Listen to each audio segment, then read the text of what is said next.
سورۃ مائدہ جو چھٹی پارے کی صورت ہے، اس سے میں نے ایک آیات آپ سامنے پڑھنے کے ساتھ اور نبی کریم صلی اللہ علیہ وسلم کی حدیث میں سے ایک حدیث جو بہت مشہور حدیث ہے، اور اس حدیث کو حدیث غار کے نام سے لیا ہے۔ اس میں غار کا ایک واقعہ نبی کریم صلی اللہ علیہ وسلم نے ذکر کیا، اور اس حدیث کی راوی حضرت عبداللہ بن عمر رضی اللہ تعالیٰ عنہ، جو غار کے اندر جو لوگ گئے اور اپنے عمل کی وجہ سے نیک عمل کو اللہ تعالیٰ کے سامنے پیش کیا اور اللہ نے ان کو نجات دی۔ اور اس آیات کے اندر بھی اللہ تعالیٰ نے اہل ایمان کے تقویٰ کا حکم دیا، فرمایا کہ یا ایھا الذین آمنوا اتقوا اللہ، اے ایمان والو تقویٰ اختیار کرو، اللہ سے ڈرو، اللہ تعالیٰ کی خشیت بھی پیدا کرو۔ اور فرمایا کہ وابتغوا الیہ الوسیلہ، اللہ کے سامنے وسیلہ تلاش کرو، وسیلے کو طلب کرو۔ اور پھر فرمایا کہ وجاہدوا فی سبیلہ، تم اللہ کے راستے میں ہمت کرو، کوشش کرو، جہاد کرو، اللہ کی دین کی غلبی کے لیے جو کچھ آپ کر سکتے وہ کریں۔ اس سے پہلے بنی اسرائیل کا تذکرہ ہے، تو بنی اسرائیل نے جو بزدلی دکھائے اہل ایمان کو بتاتے کہ تم اس طرح بزدل نہ بنو، دین کی غلبی کے لیے جو کچھ آپ سے ہو سکتے ہیں اللہ تعالیٰ کے راستے میں جہاد کرو۔ اور پھر فرمایا لعلکم تفلحون، تاکہ تم کامیاب ہو جاؤ۔ تقویٰ کے نتیجے میں اللہ تعالیٰ کے سامنے وسیلہ تلاش کرنے کے نتیجے میں اور اللہ کے راستے میں جدوجہد کرنے، ہمت کرنے کے نتیجے میں تم کامیاب ہو جاؤ۔ اور پھر آگے اللہ تعالیٰ نے کافروں کا تذکرہ کیا، یہ کافر جو لوگ کافر ہیں، ان الذین کفروا لو ان لهم ما فی الارض جميعا مثله معه، فرمایا کہ یہ جو کافر ہیں ان کے لیے دنیا کے جو کچھ ہے، یہ سونا اور چاندی اور یہ جو کچھ دنیا کے اندر ہے، آخرت میں یہ سب کے سب ان کو مل جائے اور اس کے برابر اور بھی مل جائے، دنیا اور دنیا کے برابر دنیا کے اندر جو کچھ ہے، اور یہ اللہ کے راستے میں فدیہ دے تو اللہ کو قبول بھی نہیں کریں گے اور اس کے لیے جہنم کی آگ سے اس کو چھٹکارا بھی نہیں مل سکتے۔ یعنی ان آیات کا مطلب ہے کہ ایک مسلمان اور مومن کو اللہ تعالیٰ نے فرمایا کہ جو کچھ ہے وہ دنیا کے اندر، اس دنیا کے اندر آپ نے جو کچھ کیا بس وہی آپ آخرت میں دیں۔ یہ تقویٰ کا جو حکم دیا ہے کہ تم تقویٰ اختیار کرو گے، اور یہ جگہ جگہ اللہ نے فرمایا یا ایھا الذین آمنوا اتقوا اللہ حق تقاته ولا تموتن الا وانتم مسلمون، فرمایا کہ تم صحیح تقویٰ جس طرح تقویٰ کا حق ہے وہ اختیار کرو، اور فرمایا کہ آپ کو موت نہ آئے مگر اس حال میں کہ تم مسلمان ہو، تابعدار ہو، منقاد ہو۔ ایک انسان کو پتہ نہیں ہے کہ موت کب آ جاتی ہے۔ اس کا آیت کا مطلب یہ ہو کہ انسان 24 گھنٹے اس کے شب و روز جو ہے وہ اللہ کی یاد میں، اللہ کی ذکر میں، اللہ تعالیٰ کی یاد میں، اس کی جب اس کو موت آئے موت کا کوئی پتہ نہیں ہے کب موت آنا ہے، اور ابھی ٹھیک ٹاک اور اچانک موت آ جائے۔ بہت خوش نصیب لوگ ہوتے ہیں جو مسجد میں بیٹھ کے اس کو موت آ جائے، اور ایسے بد نصیب بھی ہے کسی خیر کے مجلس میں نہیں ہوتے، کسی خیر کی جگہ میں نہیں، موت آ جائے، موت کا کوئی پتہ نہیں۔ اس میں انسان 24 گھنٹے اس کے جو شب و روز ہے وہ قرآن اور حدیث کی روشنی میں ہوتی ہے۔ لیکن کوئی مشکل کام نہیں ہے، بہت آسان ہے۔ یہ تقویٰ کوئی اس طرح کوئی مشکل کام نہیں ہے، کوئی ظاہری شکل و صورت اور خارج ظاہری لباس کا بنا نہیں۔ اور نبی کریم صلی اللہ علیہ وسلم نے فرمایا کہ دل کی طرف اشارہ کیا کہ التقویٰ ہاہنا، التقویٰ ہاہنا، التقویٰ ہاہنا، وَيُشِيرُ إِلَى صَدْرِهِ ثَلَاثًا، 3 بار اللہ کے نبی نے دل کی طرف اشارہ کیا، تقویٰ کی طرف۔ ایک کیفیت کا نام ہے جو اندرونی کیفیت ہے، انسان کے اندر پیدا ہو جائے، اور یہ پھر اس کے لیے کوئی خاص قسم کے ریاضت کی ضرورت نہیں ہے، خاص قسم کے کولے میں بیٹھنے کی ضرورت نہیں ہے۔ انسان کی جو شب و روز ہے اس شریعت کی روشنی میں اسے تقویٰ ہے۔ انسان سوتے ہیں تو کیسے سوئے، یہ تقویٰ ہے۔ نبی کریم صلی اللہ علیہ وسلم کے عمل انسان کو معلوم ہے کہ اللہ کے نبی صلی اللہ علیہ وسلم کیسے سوتے ہیں، اللہ کے نبی صلی اللہ علیہ وسلم کون سی دعائیں پڑھ کے سوتے تھے۔ بہترین اور سنت طریقہ یہ ہے کہ انسان وضو کرے، بوضو سو جیسے موت کو کوئی پتہ نہیں، رات اگر موت آ جائے تو وضو اللہ کے پاس میں پاک صاف ہو جائے، کتنے اچھی بات۔ ایک انسان جو ہے دعائیں پڑھے، اللہم باسمک اموت واحیا، یا اللہ آپ کے نام کے اوپر موت بھی اور زندگی بھی، اللہ میں سو رہا ہوں مطلب زندہ واپس اٹھوں گا بھی نہیں، اور پوری رات آرام سے آپ سوئیں گے بھی اور اللہ اس کے عبادت کے بھی شمار کریں گے۔ آپ صبح اٹھیں گے تو آپ دعائیں وہ پڑھیں۔ ایک مسلمان کو یاد ہونے چاہیے اللہ کے نبی صلی اللہ علیہ وسلم نے جو دعائیں پڑھی، الحمدللہ الذی احیانا بعد ما اماتنا والیہ النشور، اس اللہ کا شکر ہے، اس اللہ کا حمد ہے جس نے ہمیں مرنے کے بعد ایک زندگی دی۔ یہ انسان سوتے ہیں وہ ایک مرتے ہیں، پتہ نہیں اسے دوبارہ اٹھ بھی جائیں گے کہ نہیں۔ ابھی ہمارے یہاں پر 2 آئے، ان کے والد صاحب بہت نہیں کرتے، وہ تربتگاہوں میں آتے تھے، ان کے والد صاحب اس بات نہیں ہے۔ میں نے پوچھا کہ والد صاحب، انہوں نے کہا کہ والد صاحب جو ہے ہمارے بہت سے نیک آدمی اور واقعی نیک، بہترین داڑھی اور خوبصورت شکل صورت سے بہت خوبصورت ہے، اور ہمیشہ وہ دین کی بات کرتے تھے، اسلام کے غلبے، دین کی قامت، آپ ملتے ہیں تو یہی بات کرتے کہتے ہیں کہ والد صاحب رات سوئے اور اسے دل کا مسئلہ تھا پہلے سے ان کا، کہہ رہے کہ 10 محرم کا دن تھا، ہم روزے رکھنا چاہ رہے تھے، تو ہم نے چاہا کہ والد سے کنی جگہ دیں، جیسے کہ والد سے ضرور ذرا ملے، تو والد صاحب کو ہم نہیں بتائیں گے گھر میں روزے رکھتے۔ کہتے ہیں کہ صبح وہ تہجد کے لیے اٹھتے تھے، الارم لگاتے تھے، کہتے ہیں اس دن الارم اس کے موبائل کی الارم بج رہے ہو گئی، کہتے ہیں شک ہوا، ہم جب اس کے کمرے میں گئے، کہتے ایسے ہاتھ سر کے نیچے رکھی اور قبلہ رخ بالکل جیسے موت کی تیار ویسے سو، اور کہتے میں بہت ہلایا ہے، وہ رات ہی ہو پاتا، یہ انسان کی کوئی اوقات نہیں۔ تو یہ دعا ہے کہ انسان یہ کہے کہ الحمدللہ الذی، اس اللہ کا شکر ہے جی، الحمدللہ الذی، اس اللہ کا شکر ہے، الذی احیانا، کہ جس نے مجھے زندگی دی، بعد ما اماتنا، اس کے بعد کہ میں مر گیا، والیہ النشور، اس اللہ کی طرف واپس جو ہے سب نے کیا ہے، اٹھنا ہے، اس اللہ تعالیٰ کے پاس جانا ہے، نشور اس اللہ کی طرف، اللہ تعالیٰ کی طرف جانا ہے۔ اس طرح آپ جائیں کہ پورا دن آپ کو اجازت ہے، آپ کو نہیں کہا کہ تم مسجد کے کونے میں بیٹھو، کماؤ جی، اسلام یہ نہیں ہے، لا رحمانیت ہے پھر اسلام میں کہ کسی غار میں بیٹھو، کسی کونے میں بیٹھو،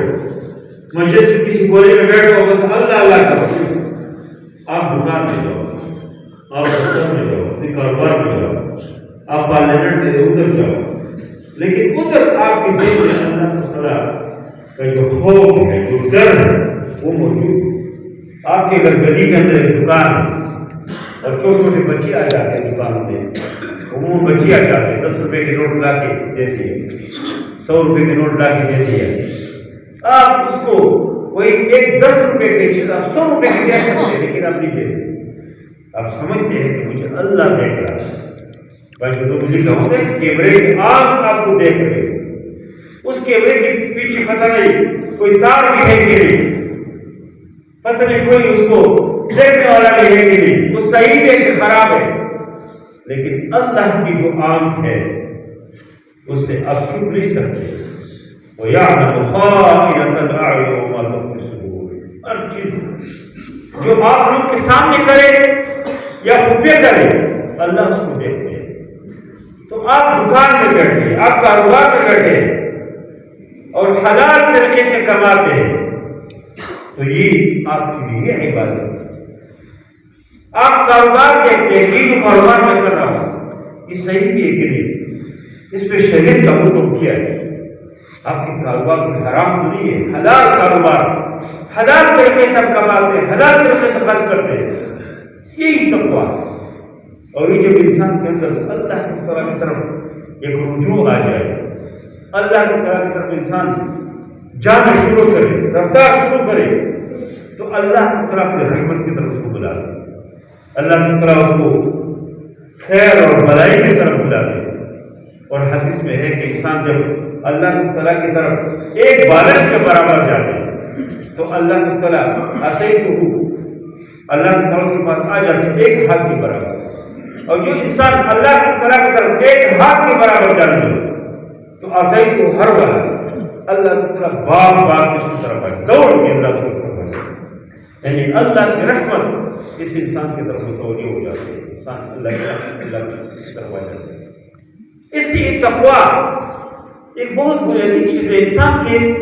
دل میں اگر یہ خوف آ جائے، جو اللہ کے نبی صلی اللہ علیہ وسلم نے فرمایا کہ التقویٰ ہاہن، انسان کے دل میں جب یہ چیز آ جائے تو اس کے ہاتھ بھی صحیح استعمال ہوتے ہیں، کبھی انسان کے ہاتھ غلط استعمال نہیں ہوگا،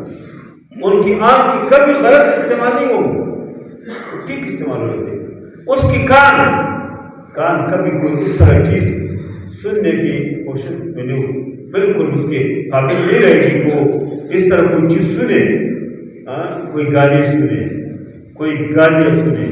کوئی غلط چیز سنے نہیں، ایک کان کی طرف خود تقاضا ہے کہ مجھے صحیح چیز سناؤ۔ اس طرح آپ کی زبان، سب سے بڑی بات زبان ہے۔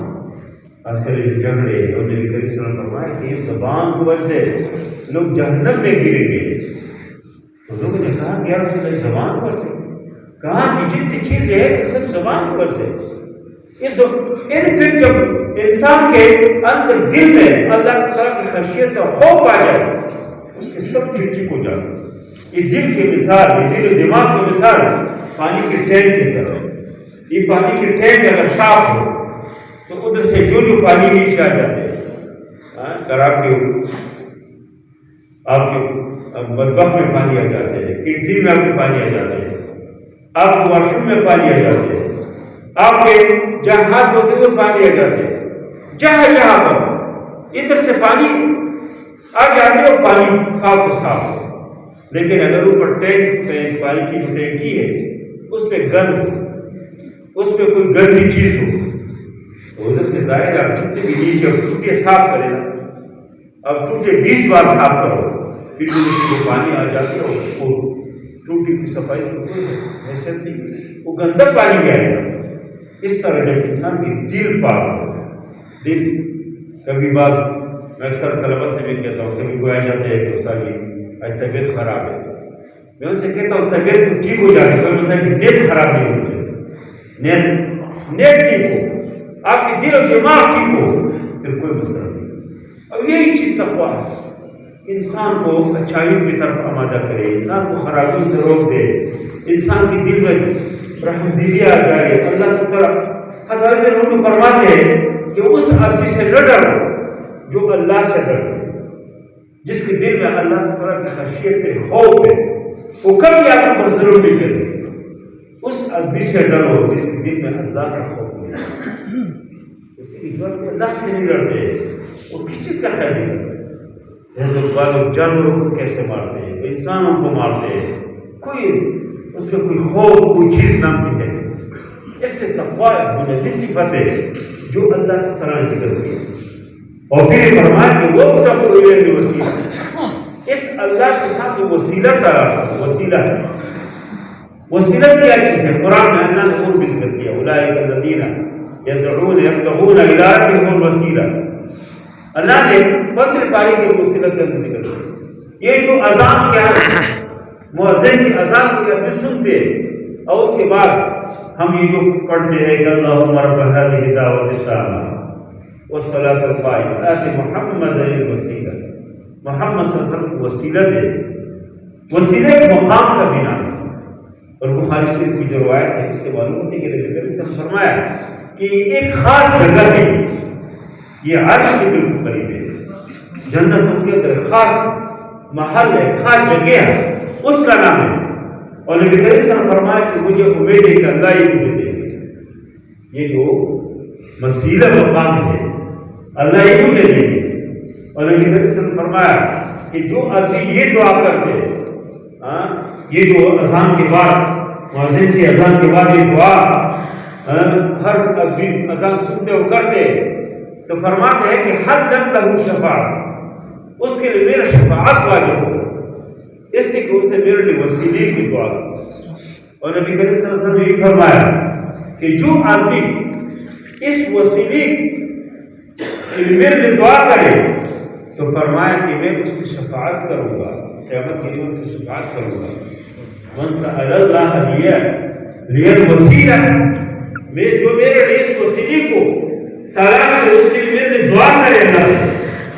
فرمایا کہ میں اس کے لیے میری شفاعت واجب ہے، اس کی شفاعت کروں گا۔ اور نبی کریم صلی اللہ علیہ وسلم نے فرمایا کہ خاص مقام کا نام ہے، ایک مقام محمود ہے، خاص جگہ ہے جو نبی کریم صلی اللہ علیہ وسلم کو اللہ پر دیں گے۔ تو یہ قرآن میں اللہ نے اس وسیلے کا ذکر کیا، اور یہ جو اس آیت سے معلوم ہوتے ہیں کہ یبتغون الیہ الوسیلہ، تو ہمارے مفسرین نے اس کے لیے بہت سارے احادیث نقل کیے۔ ان وسیلے سے مراد کیا ہے، وسیلے سے مراد انسان کے نیک اعمال اچھائی ہے، وہ خصوصی دل سے آپ نے کوئی عمل کیا ہے جو آپ کو معلوم ہے اللہ کو معلوم ہے۔ جیسے آج کل اس طرح بہت کم ہے کہ انسان اس طرح خفیہ عمل کرے، لوگ مجھے طرف کرتے ہیں۔ اس طرح جو آپ کے ایسے کوئی کام ہو جو آپ کو پتہ ہے اللہ کو پتہ ہے۔ اور نبی کریم صلی اللہ علیہ وسلم نے فرمایا کہ 7 لوگ عرش کے سائے میں رہیں گے، اس میں ایک یہ بھی ہے کہ جو آدمی دائیں ہاتھ سے صدقہ کرے اور بائیں ہاتھ کو پتہ نہ چلے، یعنی خفیہ کرے صدقات، جو فرضی صدقات زکات وغیرہ وہ تو لوگ کے سامنے دینا چاہیے اور لوگوں کو پتہ چلے اور بھی دے، لیکن جو نفلی صدقات ہے اس پہ انسان خفیہ کرے، کس کو معلوم نہ ہو۔ تو جو لوگ اس طرح کرتے ہیں تو نبی کریم صلی اللہ علیہ وسلم نے فرمایا کہ وہ عرش کے سائے میں رہیں گے۔ سبعۃ یظلھم اللہ بظلہ یوم لا ظل الا ظلہ، 7 قسم کے لوگ عرش کے سائے میں رہیں گے قیامت کے دن، اس دن کے کوئی اور سائے نہیں ہے صرف عرش کا سایہ۔ اور اس کے اندر ورجل تصدق بصدقۃ فأخفاها حتى لا تعلم شماله ما تنفق يمينه، اتنے خفیہ صدقہ دے کہ دائیں ہاتھ سے خرچ کرے بائیں کو پتہ نہ ہو، بائیں سے خرچ کرے دائیں، خفیہ۔ اور یہ خفیہ اس طرح کا کام کرنا کہ انسان اللہ کے سامنے پیش کرے کہ یا اللہ میں نے فلان کام کیا، کسی ریاکاری کے نہیں کیا، کسی کا اس میں عمل دخل نہیں کیا۔ اور یہ جو مشہور حدیث ہے، حدیث غار، مشہور حدیث ہے، عبداللہ بن عمر کی روایت ہے کہ نبی کریم صلی اللہ علیہ وسلم نے فرمایا کہ انطلق ثلاثۃ نفر، 3 لوگ نکل گئے گھر سے، تو آواہم المبیت الی غار، اس کے رات ایک غار کے اندر آ گئے، پہاڑ میں راستوں میں سفر کر رہے تھے، بارش ہو گئی تو ایک غار کے اندر ان نے پناہ لی۔ وہ جو غار کے اندر گئے تو انحدر الصخرۃ، ایک پتھر اوپر سے وہ نیچے گرے اور اس غار کے دروازے کو بند کیا، غار میں تاریخ ہو گئی۔ ابھی ان تینوں نے کہا کہ ابھی وہ عمل پیش کرو جو خالص اللہ کی رضا کے لیے کیا ہو، یہ نہ کوئی نے کام کیا ہو جو ریاکاری کے لیے، خالص اللہ کی رضا کے لیے کیا، اس کو پیش کرو، اور اس کے علاوہ کوئی اور نجات کا راستہ ہے۔ انہ لن ینجیکم من ھذہ الصخرہ، کہا کہ نجات کا کوئی راستہ نہیں ہے اس پتھر سے، اس غار سے نکلنے کا، مگر ایک الا ان تدعوا اللہ بصالح اعمالکم، کہ تم اللہ کے ساتھ اپنے نیک عمل پیش کرو، کہ آپ نے نیک عمل کیا ہو، کس کو پتہ ہو اللہ کی رضا کے لیے کیا ہو۔ تو اس میں ایک نے کہا کہ یا اللہ میں چرواہا، میری بکریاں تھی، گائے وغیرہ، میں اس کو باہر لے جاتا تھا، اس کو چراتا تھا، اور جب میں گھر آتا تھا تو میں اس کی دودھ لے کے اپنے والدین کو پیش کرتا، اور اس کے بعد پھر میں وہ دودھ اپنے بچوں کو اور گھر کی دیگر لوگوں کو میں پیش کروں. اور کہا کہ ایک دن رات جب میں گھر آ گیا میرا دیکھ کے والدین سو رہے تو میں یہ بھی مناسب نہیں سمجھتا کہ والدین کو جگاؤں. اور یہ بھی مجھے اچھا نہیں لگا کہ میں میرے بچوں کو پلاؤں, گھر کے لوگوں کو پلاؤں. اور کہتے ہیں کہ میرے بچے بھی خواہش کر رہے تھے دودھ پینے کی, گھر کی دیگر لوگ بھی, لیکن میں نے کہا کہ نہیں, پہلے میں اپنے والدین کو دودھ پلاؤں. اور والدین سوئے. اور یہ اللہ کا من بھی نہیں کر رہے کہ والدین کو جگائے. والدین سوئے اور رات میں پورا حصہ گزر گئے. اور ویسے اکڑے کہ والدین اٹھے اور میں اس کو دودھ پلاؤں. اور حتیٰ کہ پوری رات گزر گئی اور جب والدین اٹھے اس کو دودھ پلایا تو کہا یا اللہ یہ عمل اگر میں نے آپ کی رضا کے لیے کیا ہوتی ہے پتھر کو تو پتھر معمولی نہ کر. دوسری آدمی نے کہا کہ یا اللہ میں اپنے چچا کی ایک بیٹی کے اوپر میں عاشق ہوں, میں چاہ رہا تھا میں بدکاری کروں لیکن وہ نیک عورت کی بدکاری کی اختیار نہیں ہو رہی. ہر ٹائم اس کو غربت آ گئی, بہت غریب ہو گئے بہت, اور بالآخر اس کے اس بھوک نے اس کی مجبوری نے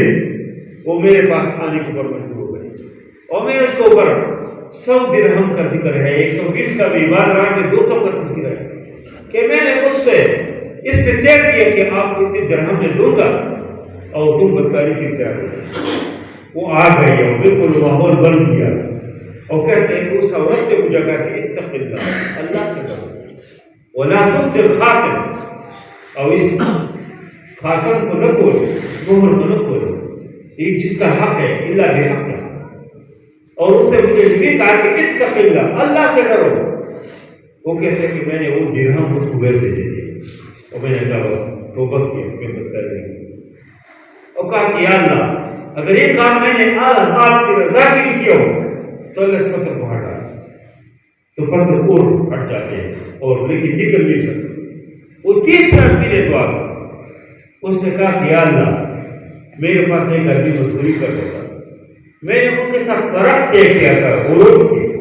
چاول کے ایک خاص زمانے کا پیمانہ تھا, اس کو اتنے زمانے کے ممکن ہے کوئی 7 کلو ایسے بھی کم ہو. میں نے وہ طے کیا تھا ان کے ساتھ مزدوری کے اوپر کہ تم جو میرے ساتھ مزدوری کرو گے, جب آپ کی مزدوری مکمل ہو جائے تو میں آپ کو یہ چاول دے دوں گا. تو اس نے جب مزدوری مکمل کیے اور اس کے بعد جب میں اس کو چاول دے رہا تھا اس نے کم سمجھا, وہ نہیں دے رہے تھے. اس نے کہا نہیں زیادہ کرو, میں نے نہیں, اور وہ چلا گیا. کہتے کہ جب وہ چلا گیا مجھے احساس ہوا, کہتے کہ میں نے پھر اس کی چاول کو کام پہ لگایا, وہ جو ایک فرق چاول ہے اس کو کام پہ لگایا, اور حتیٰ کہ وہ اس پہ اضافہ ہوا.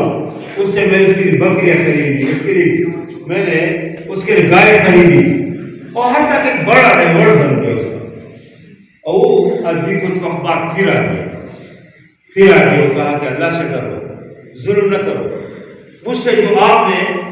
جو کچھ میں نے مزدوری کیا اور میری اجرت باقی ہے مجھے دے دو. وہ تو ایک فرق بنتا تھا, چلو 7 کلو مجھے 10 کلو دے دے, 20 کلو دے دے, لیکن اس نے کیا کیا تھا, اس کو ریوڑ کی شکل میں بکریوں کی بھی ایک ریوڑ اور گائے کو بھی ایک ریوڑ, ان سے کہا اس ریوڑ کو لے لو. وہ مزدور تھے, 7 کلو میں ایک آدمی مزدوری کرتے تھے, کیا مزدوری ہوتی. اس نے کہا میرے ساتھ مذاق نہ کرو, ہوتا ہے جو بھی میرے ساتھ مذاق کر رہے ہیں. اس آدمی نے کہا نہیں میں مذاق نہیں کرتا ہوں, یہ آپ کی وہی 7 کلو کی چاول میں نے اس کو کام پہ لگایا اور اتنے سال گزر گئے تو اس پہ یہ سارے آپ کے, اور وہ ریوڑ بکریوں کے ریوڑ لے کے اور گائے کے ریوڑ لے کے, اس زمانے کا بہت بڑا مال ہے, کسی کے پاس بکریاں ہو, کسی کے پاس یہ چیزیں ہو.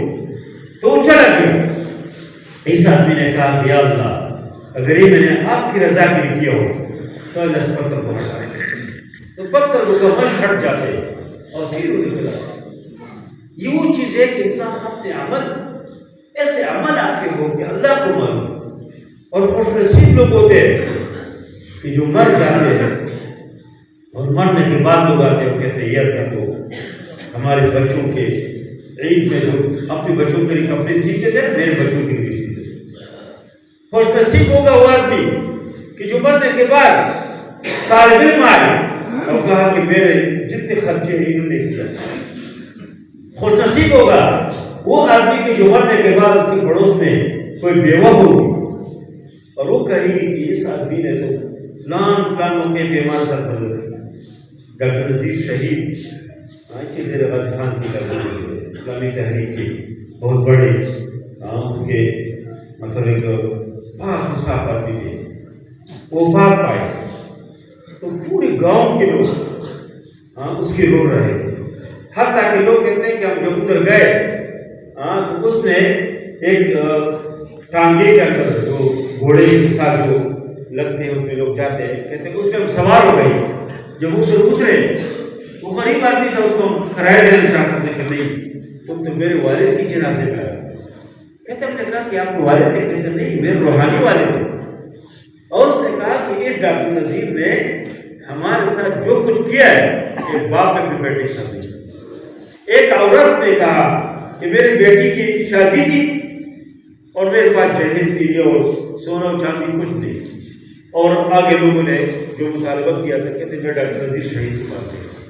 ڈاکٹر نذیر شہید نے اپنی بیٹی کی، اس کی بیٹی کی شادی ہو رہی تھی، وہ سامان لے کے ان کو دے دیا کہ جب اپنی بیٹی کی شادی، وہ بھی میری بیٹی ہے، اس طرح یہ آپ کی بیٹی ہے میری بیٹی ہے۔ ایسے لوگ الحمدللہ خوش نصیب ہوتے ہیں۔ ایسے کہ دنیا تو عارضی چیز ہے، یہ کوئی مستقل نہیں ہے۔ جو اس دنیا میں آیا اس نے اس دنیا سے جانا۔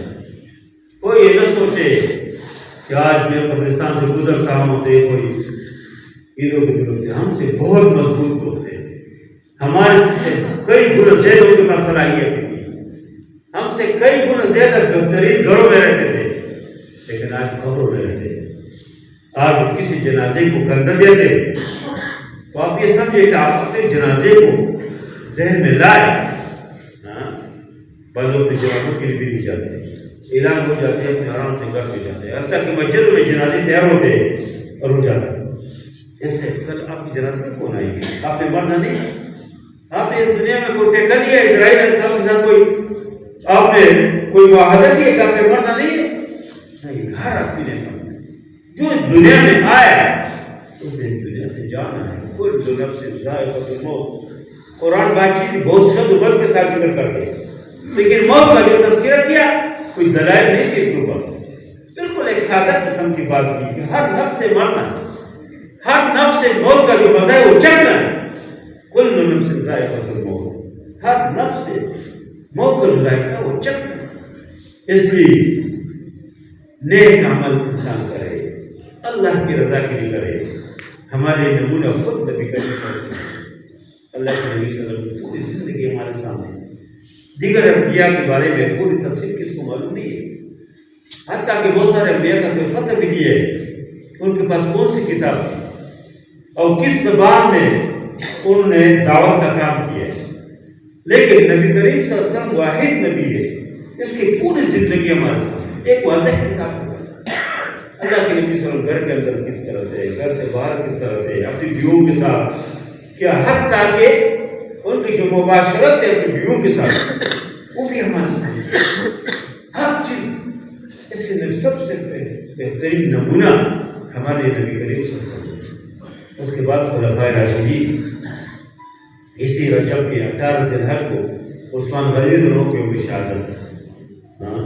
عثمان غنی کی سخاوت، امام عثمان غنی کی حیا اور اس کے سخاوت کے واقعات کتنے مشہور ہیں۔ حیا، نبی کریم صلی اللہ علیہ وسلم بیٹھے تھے اور ابوبکر صدیق رضی اللہ عنہ تشریف لائے، اللہ کے نبی صلی اللہ علیہ وسلم کپڑا پاؤں پر ڈالا ہوا تھا اور پاؤں کچھ سے نظر آ رہے تھے، اللہ کے نبی صلی اللہ علیہ وسلم بیٹھے تھے۔ اس کے بعد عمر فاروق جیسا آدمی آ گیا، اللہ کے نبی اس کے افیت میں بیٹھے تھے۔ اس کے بعد عثمان غنی رضی اللہ عنہ تشریف لائے، اللہ کے نبی صلی اللہ علیہ وسلم سیدھے ہو گئے اور وہ جو پاؤں میں جو اس طرح نظر آتا کو ڈام کیا۔ حضرت عائشہ نے پوچھا کہ اللہ کے نبی ابوبکر صدیق رضی اللہ عنہ تشریف لائے، حضرت عمر فاروق تشریف لائے، تم نے کوئی حرکت نہیں کی، تم اس طرح بیٹھے تھے بے تکلفی میں، اور جب عثمان غنی تشریف لائے تو تم سیدھے ہو گئے۔ اللہ کے نبی نے فرمایا کہ میں اس آدمی سے حیا کیوں نہ کرو جسے فرشتے حیا کر دے، جسے فرشتے جسے حیا کر دے۔ حیا بہترین صفت ہے۔ عثمان غنی کے صحاب یہ کسی جمعے کی ایک تقریر میں نہیں ہو سکتے، ممکن ہے کہ اگر جمعہ کسی بھی تمام مساجد میں لوگ خطبہ دے، اس سے کہ 8 تقریباً 10 رجب ہے اور آگے 18 رجب تقریباً اتوار کو شاید آئندہ آگے جمعے کے بعد اس میں لوگ بات کریں گے، لیکن تم اس کو پڑھو، عثمان غنی کو پڑھو، حضرت علی رضی اللہ عنہ کو پڑھو، حضرت عمر فاروق کو پڑھو، حضرت ابوبکر صدیق کو پڑھو، حضرت عبدالرحمن بن عوف کو پڑھو، یہ جو عشرہ مبشرہ ہے دیگر صحابہ ہے ان سب کو پڑھیں، ائمہ کو پڑھیں، بہت کچھ چیز ہم کو ملتے ہیں۔ تو اس اسلام جو ہے پڑھنے اور پڑھانے کا دین ہے، پڑھو، اقرا، پڑھو، پڑھنے کا حکم دیا ہے، لکھنے کا، مطالعے کا، افلا یتدبرون افلا یفقهون، تدبر نہیں کرتے، فقاہت نہیں کرتے، یعلمون تعلمون لا یعلمون لا تعلمون، یہ قرآن یہ جو یعنی پورا اسی کا نام ہے کہ پڑھو جی۔ اور جب انسان سب سے بہتر ہے کہ قرآن پڑھے، قرآن کا ترجمہ پڑھے، اس کے تشریحات پڑھے، احادیث پڑھے۔ میں نے پہلے بھی شاید ذکر کیا ہوں کہ قرآن اترا تو حجاز میں، مشہور قول ہے کہ قرآن اترا حجاز میں ہے، مصریوں نے اس کو پڑھا اور برصغیر پاک ہند کے لوگوں نے اس کو سمجھا، اس لیے کہ ادھر مدارس میں بہت بڑا کام۔ لوگ کہتے ہیں مدرسوں کو کیا ہے، اس مدرسوں نے صرف آپ کو امام اور مؤذن نہیں دیا کہ آپ صرف مسجد میں امامت کریں اور آپ کی جو ہے نکاح پڑھائے اور آپ کی جنازے پڑھائے، یہ بھی بڑا کام، لیکن ان مدارس نے جو بڑا کام کیا ہے کہ ہر زبان میں آپ کو دین سمجھایا۔ دیکھو پنجابی میں قرآن کے ترجمے موجود ہے، سرائکی میں موجود ہے، پشتو میں موجود ہے، اردو میں موجود ہے، ہر زبان میں ان مدرسوں کا بہت بڑا کردار ہے۔ تو یہ قرآن آدمی پڑھے، نبی کریم صلی اللہ علیہ وسلم کی احادیث ہر زبان میں اس کے ترجمے موجود ہے، بخاری کے ہر زبان میں ترجمے ہے، مسلم کے ہر زبان میں موجود ہے، ابو داؤد کے ہر زبان میں ترجمے موجود ہے۔ اس طرح جتنی کتابیں ہیں، سنن نسائی، ابن ماجہ، یہ تمام کتابوں کی تشریحات موجود ہے۔ اس لیے ہمیں وسیلے کے طور پہ میں ذکر کر رہا تھا کہ اللہ کے سامنے ہم اپنے نیک اعمال کو وسیلہ بنانے کی ضروری ہے کہ ہم اس دین کو سمجھیں بھی، اس کو پڑھیں بھی اور اس کے مطابق اپنی زندگی بنانے کی کوشش کریں۔ یہی اصل چیز ہے، اس لیے کہ جب ہم اللہ تعالیٰ کے پاس جائیں گے، مریں گے، تو فرشتے ہمیں یہ کہیں گے یا ایتھا النفس المطمئنہ ارجعی الی ربک راضیۃ مرضیہ فادخلی فی عبادی وادخلی جنتی، اللہ کے بندوں میں جنت میں جاؤ، مزے کرو۔ اب قبر میں رکھ کر فرشتے کہا کہ ماشاء اللہ، اور یہ زمین کی ٹکڑا تھا، یہ زمین کہے گی کہ تم روئی زمین کے اوپر سب سے بہتر آتی ہو، میرے پاس آئے، میرے مہمان ہے نا، میں آپ کیسے مہمان بازی کروں گی، تو یاد ہے۔ اور آگے پھر محشر کے میدان، طول الصراط، نبی کریم صلی اللہ علیہ وسلم کے ہاتھ اور حضرت کوثر کے پانی، پھر جنت میں انبیاء اور شہداء اور صالحین، یہ بہت اہم مراحل ہے جو شیطان نے ہمارے آنکھوں سے ادھر کیا۔ اللہ تعالیٰ ہم سب کو عمل کرنے کے لیے واقع دعوانا